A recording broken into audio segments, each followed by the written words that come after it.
Hi everyone. In this lecture we're going to talk about page replacement. The goals of this lecture is to first talk about what is page replacement and then kind of ask the question, why do we care?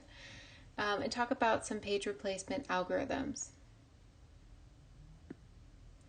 So first, a little bit of a review. We've recently been talking about demand paging, and so this was the idea that you don't necessarily have to load all of your logical memory into your physical memory. You can load them in as you need them. So on demand, you can load in a frame or a page into your frame, which gave us a lot of benefits. So now we didn't have to worry about loading in an entire process into memory before we could run it. We can just load a few of the frames in and get started. So one benefit was that we saw that we could have a faster startup for our process, so we can get going faster. Two, we also saw that now we can write larger programs. So now we are not limited by our physical memory space, because before we had to wait for all of the frames, all of the pages from our process to be loaded into memory before we could run it. And so we were kind of limited by our physical memory. But now we can write larger programs because our logical memory space, our virtual memory space, can be a whole lot larger than our actual physical memory. That was the second thing. And then the third is that now we can write more programs, or we can have more programs in memory at once. So more programs in memory. So today we're going to talk about these last two. We're going to talk about, the problems. So these larger, you can have larger programs and more programs in memory, but what does that cause in actually in the paging, and look at some of the drawbacks and how we can solve that. In particular, I want to first talk about over-allocation. So over-allocation can happen when either one of those two that we just talked about. So either you write a really large program, or you have a bunch of smaller programs, and you increase the level of multi-programming.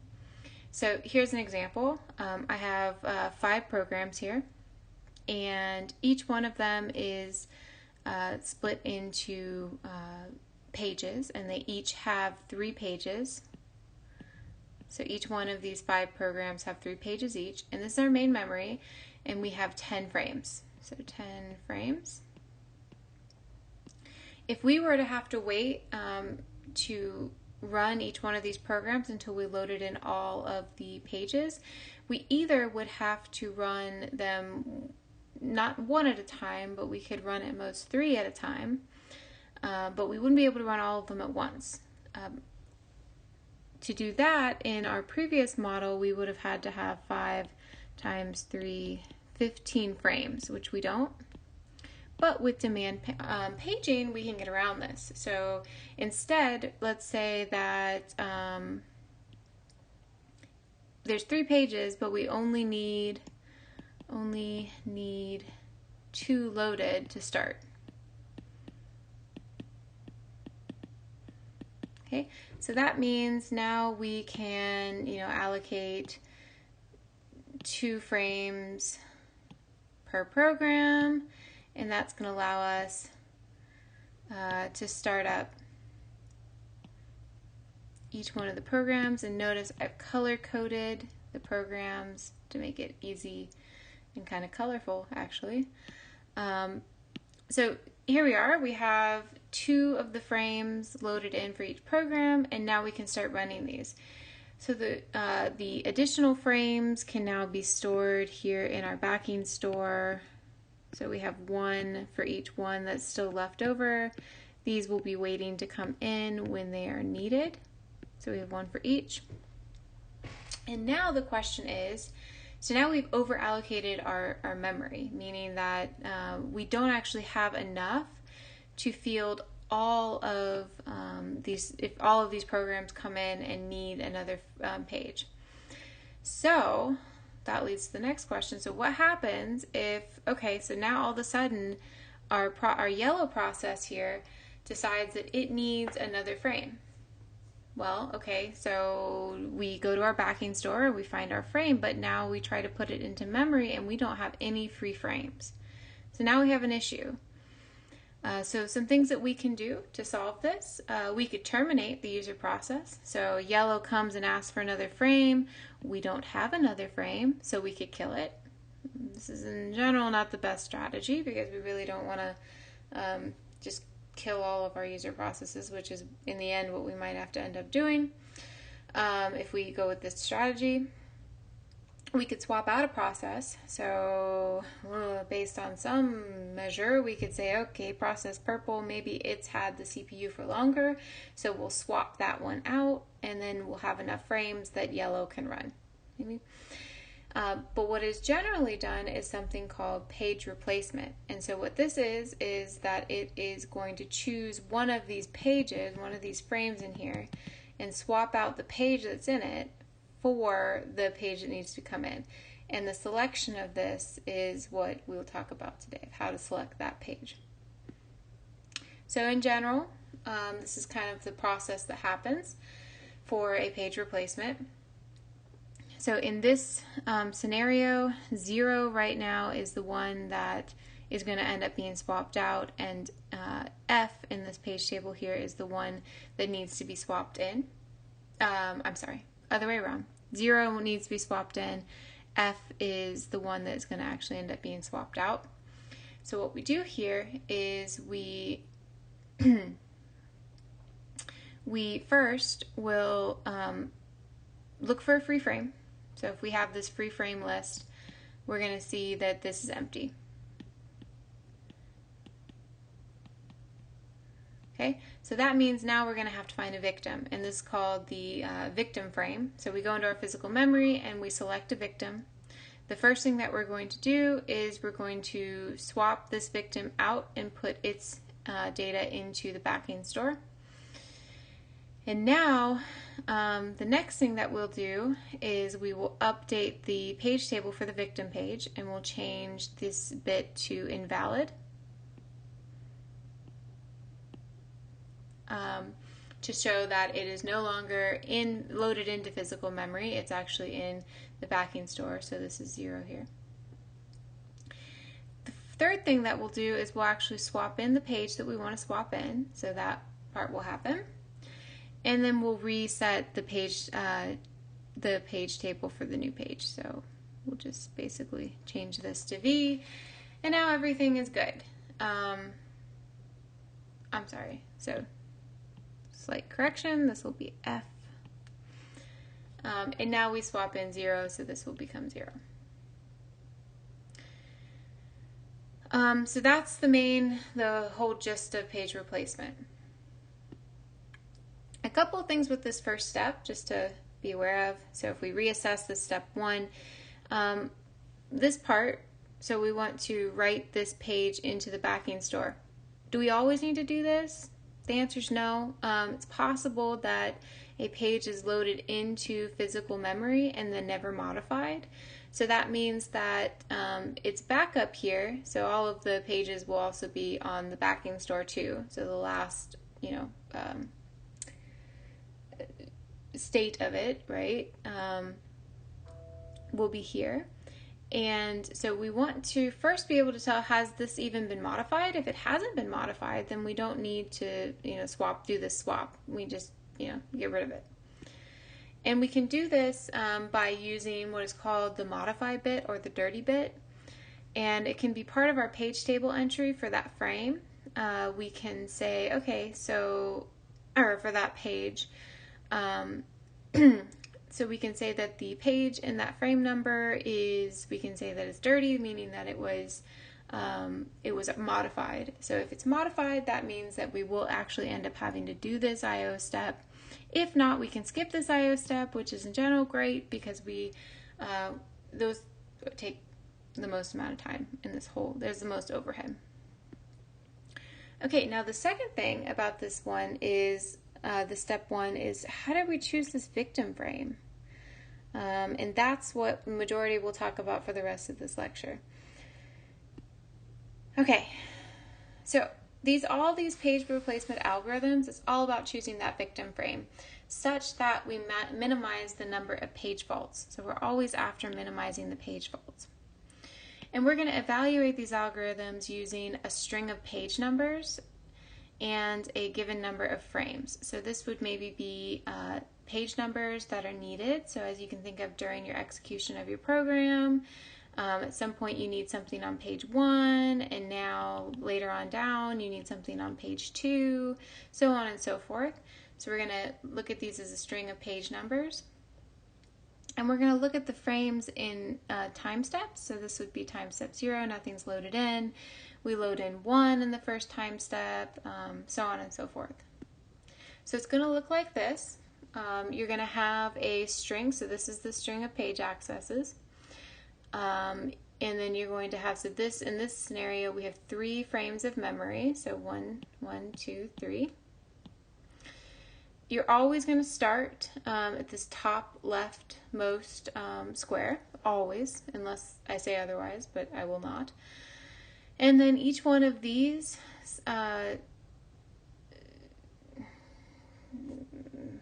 frames of memory are aligned per time step. So this would be time step 0, 1, 2, 3, 4, 5, 6, all the way down. I've written them down to 12, but all the way down to, I think I've got 20 here. So at each time step or each cycle, this is what our main memory is going to look like. So we're assuming 3 frames of memory. Okay, so the first algorithm is FIFO, right? First in, first out, or we should be very familiar with this concept. So we'll quickly go down through it. So the idea here is that when you are doing these algorithms, you want to keep track of the number of page faults, because that's in the end going to be how we evaluate how well these algorithms did. So when 7 is referenced here, 7 is not loaded in yet. So we'll load in 7, and this will be a page fault. And I'm just going to put a star for each page fault. And it's a page fault because it wasn't loaded. And in fact, so I'm going to be verbose for each one of these first 3 steps. This is what, at time step 2, what our main memory will look like. And each one of these caused a page fault because it was not loaded in. Okay, so then the next one we're referencing 2. Okay, well 2 is not in there either. So the one to be replaced, the victim frame, is going to be 7 because 7 was the first one in. So we're going to replace 7 with 2, and we're going to go on. Okay, the next one, 0 is referenced. So I'm actually not going to write anything in this one because we see 0 is already in main memory. So I'm going to move on to the next one. So sorry, this was a page fault too. 3. So 3 is not in, so 3 is going to be a page fault, and we are going to choose 0 to replace, because 0 is the one that was, it's the oldest one in there, so it was the first in of the ones that are still in there, okay? And we'll move on. So, okay, oh, oops, so now 0 is here again, and we don't have 0 in our main memory, so this is going to be another page fault, and we're going to choose 1 to overwrite, because again, that one's the oldest. Now we're going to reference 4. 4 is not in there, so 4, we're going to choose 2 to replace, because that's the oldest. And then, oh man, okay, so 2 is referenced again, and we don't have that in, so it's going to be another page fault, and we're going to replace 3 with it. Okay, 3. Well, we just got rid of 3, but so now this is going to be another page fault, and we're going to choose 0. Okay, 0, so another page fault. So now we're going to replace 4, 2, 3. Ooh, great, look at this. 2 and 3, we reference, no problem. And now we have 1, that's going to be a page fault.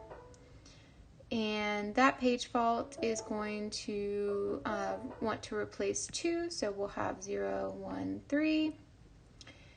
And now we reference 2. 2 is not there, so now we are going to want to get rid of the oldest one, and that's 3, so we'll have 0, 1, 2. 0 is good, 1's good. This was page fault. 0 is good, 1's good. 7's not there. So 7's we're going to want to replace. We're going to replace the 0 because that's the oldest. Oh, man, we just got rid of 0. So we're going to have to page in 0 again. And we're going to change the 1 because it's been there the longest. Oh, we just got rid of 1. So again, we're going to have to page out something, and that is going to be 2. So that's the end of this one. So for the first in, first out, we have 1, 2, 3, 4, 5, 6, 7, 8, 9, 10, 11, 12, 13, 14, 15 page faults. Right, so you could kind of see as we were going through it that there's a lot of there's a lot of issues that it gets rid of a lot of pages when it maybe shouldn't have. So there's a lot of issues with this algorithm. So one thing that we could say, why don't we increase the page number or the frame number, and let's see if that is any better. So I'm going to pause this and fill it out, and we'll come back and we'll talk about it. Okay, so I've completed this, and it looks like we have 10 page faults. Right, so we're looking with 4 frames of memory, we have a decrease of page fault. That's great. So that might be maybe what we think, all right, so that's the solution. So if we're seeing a bunch of page faults, we can still use FIFO because it's a super easy algorithm. But we can just increase the number of pages that we have, and that will solve it. Well, the way I'm saying it, it's not always the case. So there are some instances where this is not going to work. So let me quickly fill this out. So as you can see, with this string that we inputted for both and the varying number of frames, so this one was 3 frames and this one was 4 frames, we actually see that we have less page faults with a lower frame count than we do with a higher frame count. And so this can happen sometimes just based on how the pages are requested. And if you do this yourself, you'll see that once we get into this region here where we have this consecutive paging, the iteration before will actually page out the next one. So in this iteration, I page out 2. And then I need it on the next one, and that cycle kind of continues. So this can happen, and this is called Belladie's anomaly.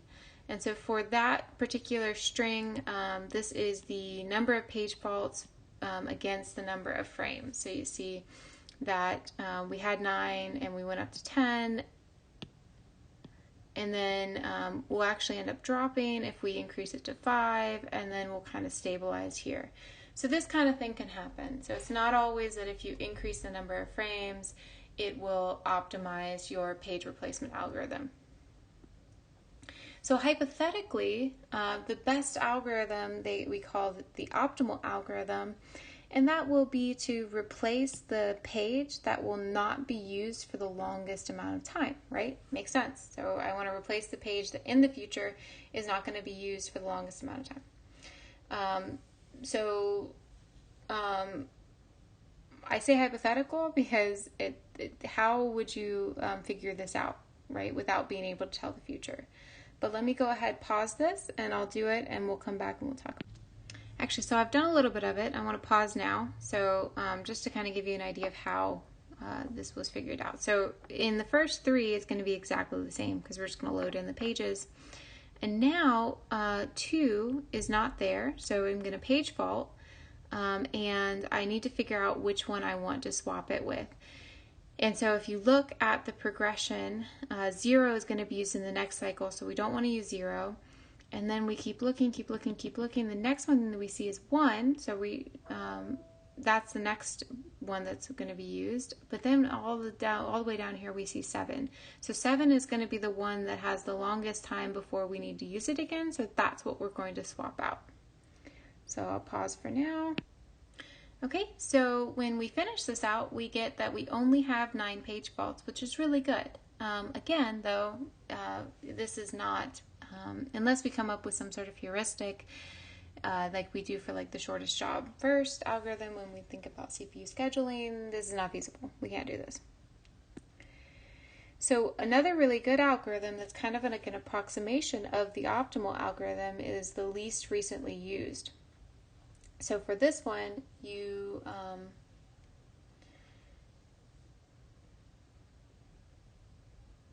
want to replace the page that was the least recently used. So here we'll start off, and so 7, 0, and 1 will be paged in. Those will all be false. And now when it comes to 2, the one that was least recently used, so 1 was used the cycle before, 0 was used the cycle before that, so 7 was the one that was the least recently used. So now we say 2, 0, 1. And I'm going to pause this. I'm trying to save time. I only get 30 minutes for each one of these presentations. So I'll pause this. I'll come back with the solution and we'll talk about it. Okay, we're back. So this is the solution. We see we have 1, 2, 3, 4, 5, 6, 7, 8, 9, 10, 11, 12 page faults, which is worse than the optimal but better than first in, first out. And so for instance here in the second one that we page faulted on here, the 3 that was coming in, I decided to use 1 because it was the least recently used, right? So 0 was used the time before, 2 was used the time before that, so the 1 was actually the least recently used. So on and so forth. So how would we implement this? This is a really promising algorithm. How would we implement it? So we can do 2 things. We can use a time of use field, and we can add this to the page entry, and to do this we can use clock registers. We can also use a stack, and we can keep the most recently used at the top of the stack, remove from the bottom. The problem with this is that many computers lack the hardware support for this, but what they do have is a reference bit. So this reference bit will be set to the 0 at the beginning, and then will be set to 1 if that page is used. So this will quickly let us know if the page has been used, but we don't really know the order. So it's not great, but it's okay. A solution to that is you can have reference bits. So for instance, you could have 8 bits, and this could now show you some sort of memory. So 0, 0, 0, 0, 0, 0, that means it's never referenced, and you can store this in a shift register and shift it 1 to the right each time. And on all 1s would mean that it was referenced each time in the last 8 cycles. So I've kind of put out for like time step 0, 1, say it was referenced, so I'd add a 1 to the beginning, and then shift it over in the time step 2 if it's not referenced, so 0 will be at the beginning, and then time step 3, let's say it's referenced again, I add a 1 at the beginning, and now you can convert this number directly into an integer number, and you can use the page with the lowest integer number, that will be the one that was the least recently used. So that's the support that we have for it. The next algorithm I want to talk about is called the second chance algorithm.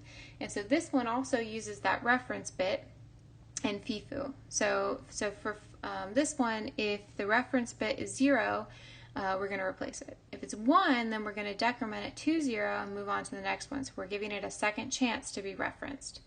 So I'm going to pause, and we're going to come back and talk about it.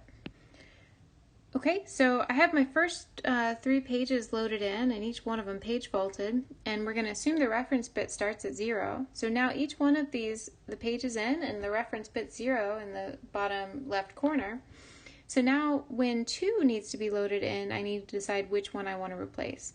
So I'm going to loop through these, and I'm going to say, okay, 7 is 0, so I am going to, right off the bat, just replace 2 for 7.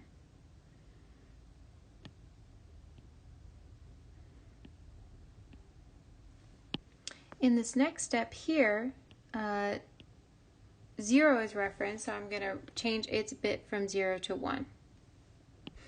The other thing that I want to keep track of here, so now I have a 3 that needs to come in that's not already in.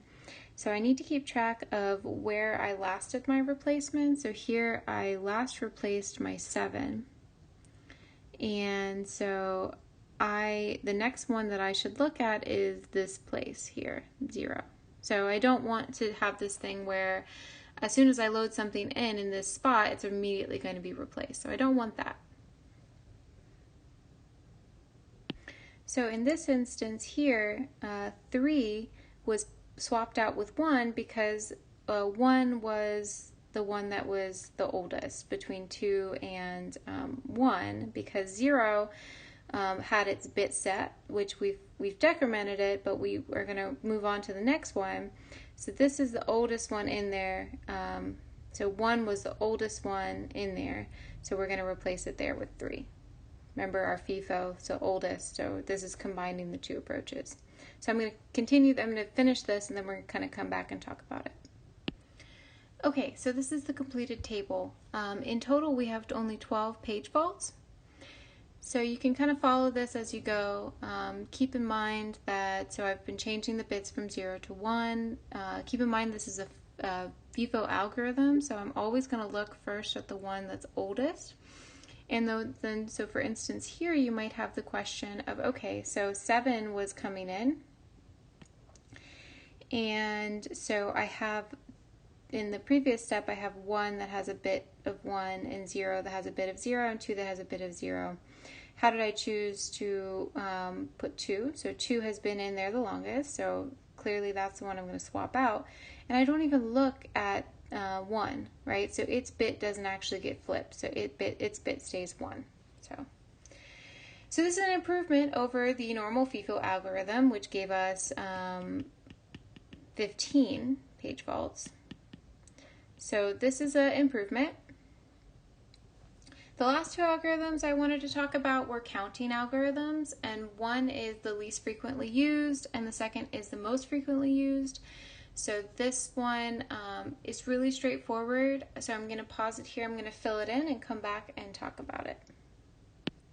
Okay, so really quick, I have my first 3 pages in, and I have the 0 at the bottom of them. This is going to be my counter. And as I make these decisions of how to page things in, I'm going to use a tiebreaker as the topmost frame. And I'm going to page things out that have the lowest number. So right now all of them have 0, so I'm going to choose 7 because that's my topmost frame. Okay, so 2 went into the 7. Okay, so this would be the final algorithm. We have 1, 2, 3, 4, 5, 6, 7, 8, 9, 10, 11, 12, 13, 14 page faults. So this is not the best algorithm. You can see kind of how the counts go up. There's a lot of swapping in and out, which caused a lot of page faults. The next algorithm is the most frequently used, and the logic behind this is that least frequently used may have just been loaded, right? So it doesn't have any uses, but it may be getting ready to be loaded. So let's see how this changes things.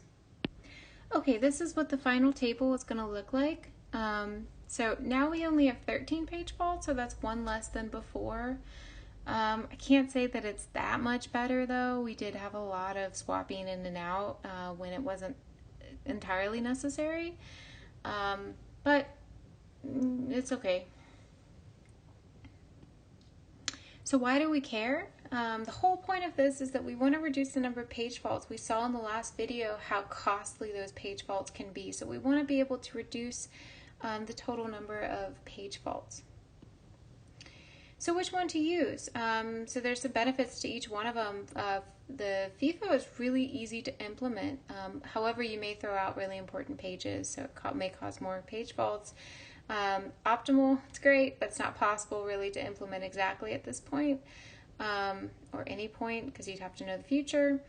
LRU, so least recently used, is great, but it's hard to implement exactly because of hardware constraints. Second chance, so this is a huge improvement over FIFO, maybe not in our example a huge improvement, but it is in practice. And then so the LFU and MFU are uncommon, but they're interesting. They may have better performance in some instances and may not in other instances. So at this point I want to ask if you have any questions, excuse me. If you do, please let me know.